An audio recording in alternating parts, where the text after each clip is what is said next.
I visited the state institutions for the mentally retarded, and I think particularly at Willowbrook that we have a situation that borders on a snake pit, and that the children live in filth, that many of our fellow citizens are suffering tremendously because lack of attention, lack of imagination, lack of adequate manpower.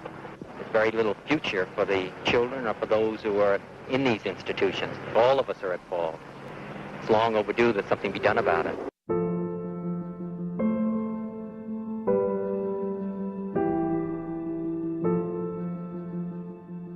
One of the most distressing things in those days for us was that we would have to go to an institution to select individuals to come out into the community. As we drove through Willowbrook to see really maybe 20 people with disabilities with one hand on the other shoulder, just in lockstep walking. There were thousands of people living in the institutions in those days, and you got to pick maybe 5. In the meantime, you know you're leaving thousands behind.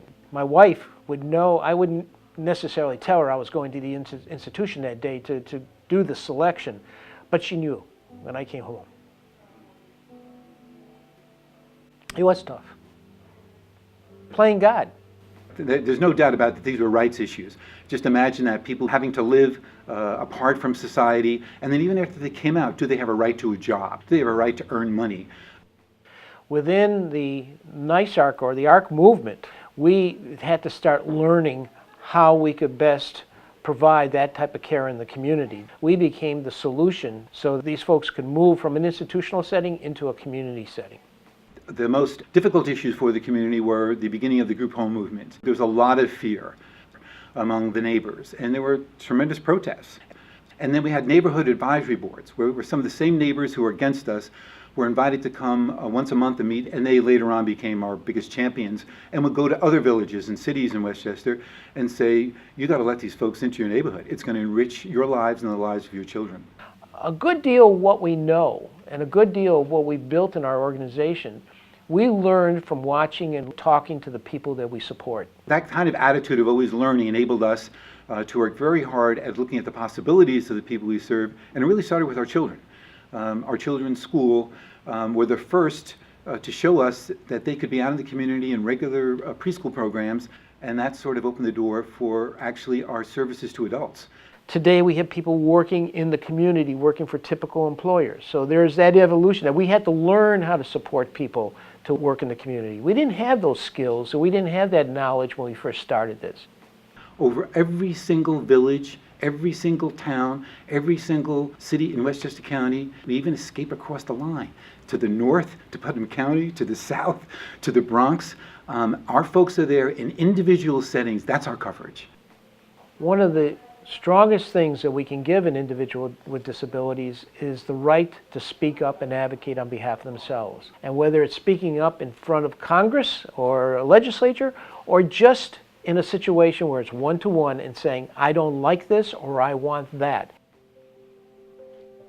One of the examples of how advocacy, understanding what people are asking for and learning, was a wedding ceremony. They had been a couple for many, many years. But at one point in all their conversations, they said they wanted to get married.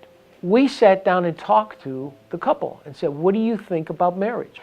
And their answers were very deep about the concept of companionship, and it was something that was a dream that they had in their own mind, and something we have a responsibility to make real in their life. Quite a few years ago, one of our staff decided to put on an art show with some of our folks.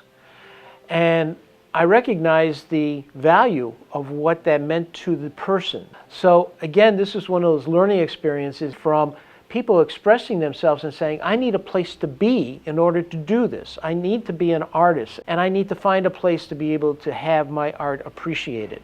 So this room does represent the listening that we've gone through to reflect on the fact that there are some folks who really see themselves as artists, and therefore we have a responsibility to provide that environment to them.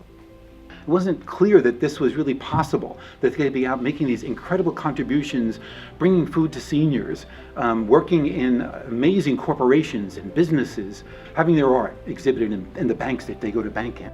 It gets so much the message out that all of us are human beings, and all of us have something to express. What happens here is we set up the plans. What happens out there is all the learning that they have to go through in order to make their life valuable and important to themselves. My hope for the Arc of Westchester and for the entire Arc system is that we continue to learn from the people that we're supporting, and that society at the same time appreciates the value that they bring into the community every single day.